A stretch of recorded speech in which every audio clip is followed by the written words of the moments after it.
Good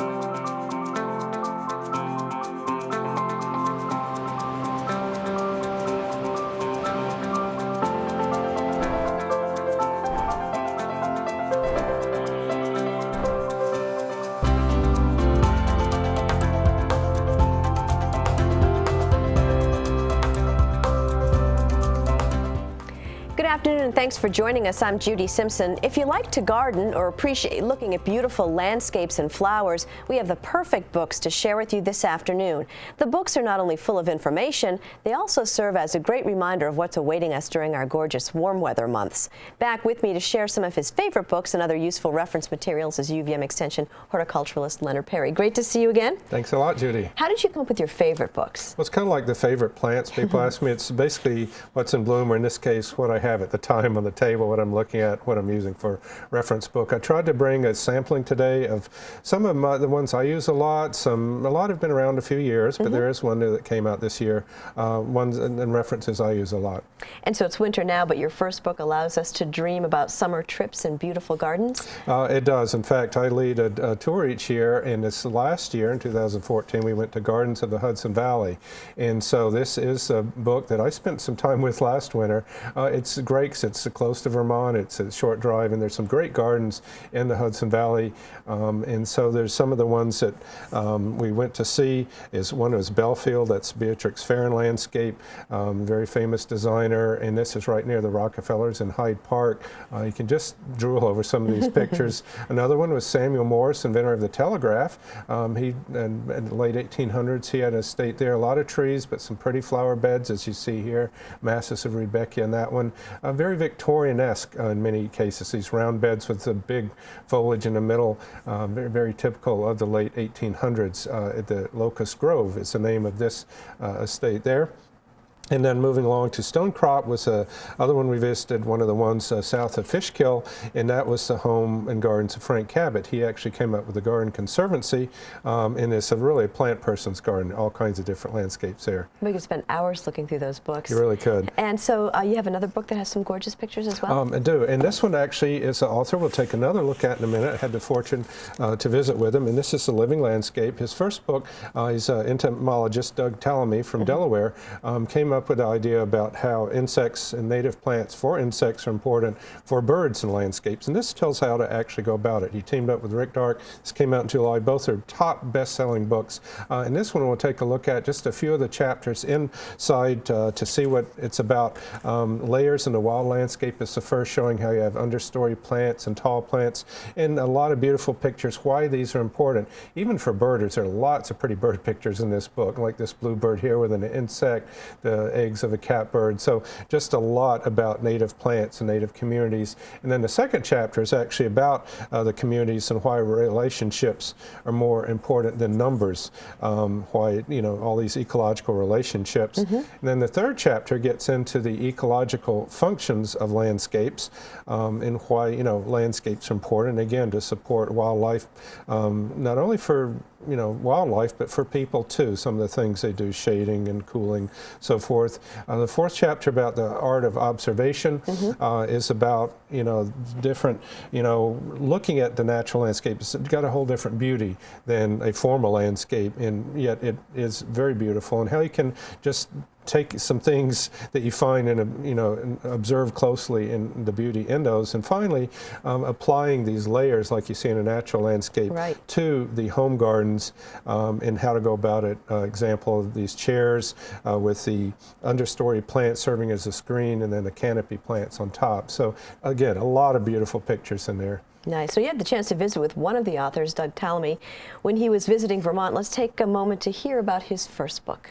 The book covers a number of topics. The most important one, though, is to convince people that plants matter.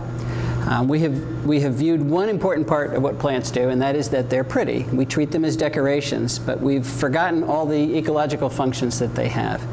And everywhere we manage our landscapes, we have forgotten that. Now it's such a huge area that we're suffering from the lack of the ecosystem services that these plants provide. This book focuses on one of those ecosystem services, the ability to maintain food webs so that other living things can continue to exist. We have a real drain on our biodiversity in this country because we're taking away habitat, and now the only way we're going to save these species is to share the spaces where we live and we work, and to a lesser extent where we farm.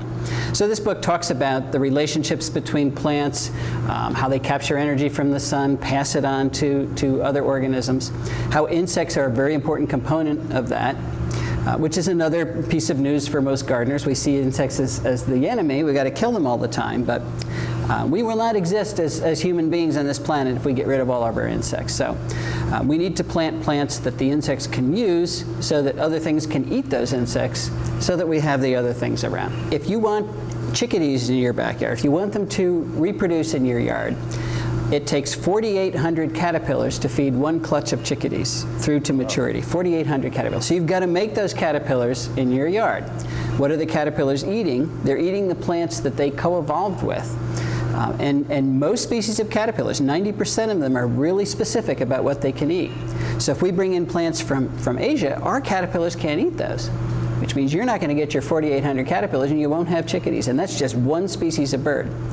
96% of our birds are feeding their young insects, mostly caterpillars. So if we want birds around, we've got to change the way we landscape with the bulk of our plants, particularly the big woodies. Okay, so not just the flowers, but the shrubs and trees as well. Yeah, that is where most of those caterpillars are developing. Yeah. So it sounds like fascinating. I'm sure there's just lots more in this. What brought this to mind? Why did you feel compelled to and write this? I know you're doing some research on this area. Right. Well, I am an entomologist, and I have studied how insects interact with plants for a number of years. But what really stimulated this was that my wife and I moved to a new house, more or less in the country. It's now surrounded by suburbia, but it had been mowed for hay, and by the time we moved in, it was overrun with invasive species. So autumn olive and oriental bittersweet and multiflora rose, Japanese honeysuckle, and so on. And these are all plants from Asia. And the first thing I noticed in my yard is that none of our local insects were able to eat those. We started doing research on this.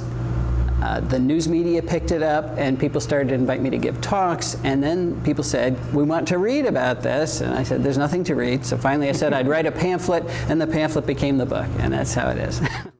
Well, if you're just joining me, I'm visiting with Leonard Perry about gardening books, and one thing gardeners do not want in their yards and gardens: deer. Right, Judy, and that's one of the main questions I get, and this is one of my favorite books. It's just a short book. It's one of the few I've read cover to cover. It basically helps you understand the author Rhonda Massingham Hart, and this is by Story Publishing, Deer Proofing Your Yard and Garden, talks about how to, many things. One, understanding deer. If you understand them, you can figure out how to outwit them. All the different types of repellents, and in the end, lots of different types of fencing to keep them out if those repellents aren't going to work. One example is an upright fence for deer.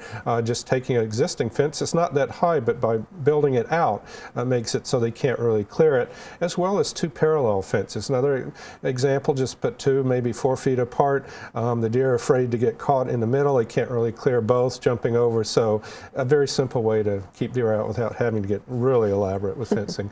Well, quality reference books on plants are important, especially for anyone doing landscaping, and you have a couple of recommendations for that as well. I do. I brought one on trees and shrubs and one on perennials. And this one, the Complete Tree and Shrub Handbook, is one from Story Publishing, Penelope Sullivan, a author in southern New Hampshire, a consultant and designer. Book I actually reviewed before it came out and proofed for them. But it has a lot of great pictures in it as well. One there on different types of bark, such as the Heritage River Birch, a lot of people know, as well as the less common Stewardia, the more common red twig dogwood. There are just a lot of beautiful things at the beginning, but most of it is plants. Here's a cotoneaster, and it shows you, very typically for each plant, a picture, some basic details about it, landscape use, some culture, and then if there's varieties, a lot of different varieties. So a lot of different ones there. And then for the perennials, growing perennials in cold climates, first author Mike Hager is a former grower, now consultant in Minnesota. These are Minnesota professionals, so those are cold climates. And again, just to give you a feel for that, one of the plants, Baptisia, it's more of an A to Z, false indigo, common name, some facts about it, and then just a lot about the culture, and then some of the varieties on that as well. So just a few examples of a couple of books that I use a lot.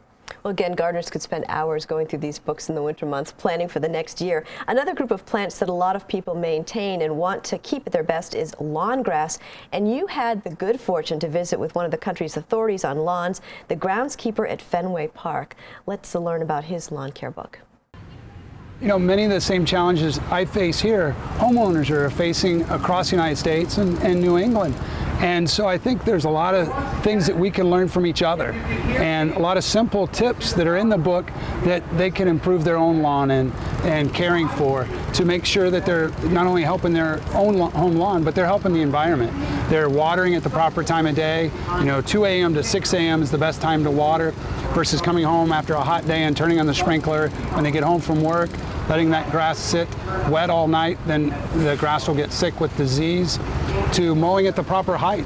Too many people mow too short, and so we want them to mow 2.5 to 3.5 inches high.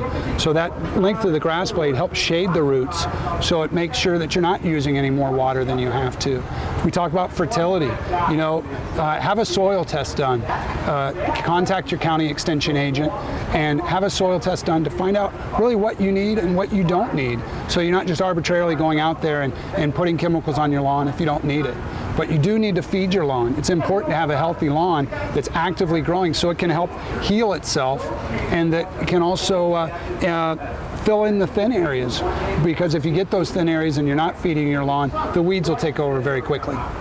Great. Well, it sounds like you've covered a lot of things. How is the book laid out? Do you cover, you know, how to set it up, how to then practice, just kind of what would one expect to see in your book? Well, certainly it's Turf 101. You know, we're going to talk about mowing. We're going to talk about patterns in there also. We talk about specific grasses. So whether you're in the north, south, or east, or west, that you can care for it that way. We're going to talk about seeding in there and sodding. You know, it's really just going to cover everything a homeowner needs to do. And there's some great tips from colleagues that care for high-profile areas across the United States, both in sports turf and out.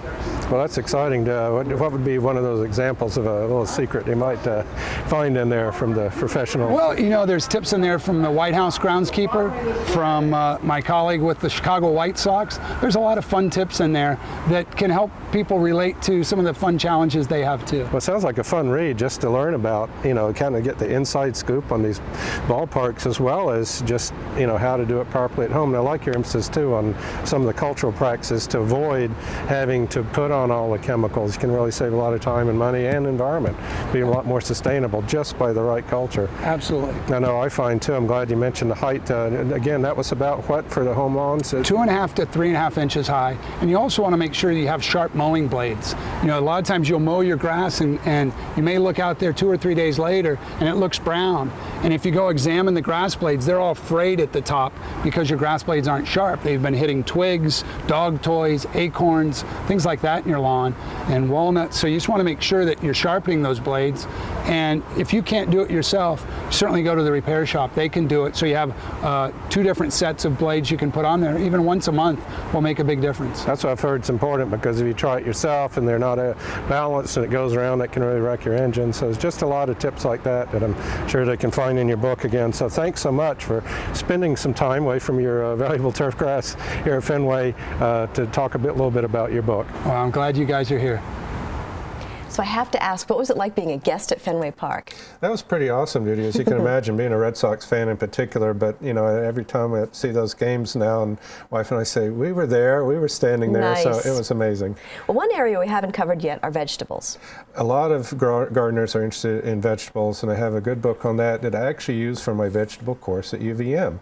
And it's from the people that do Fine Gardening magazine, and it's growing vegetables and herbs. And one of the things I like about that, they have a lot lot of good diagrams, such as about making coal frames.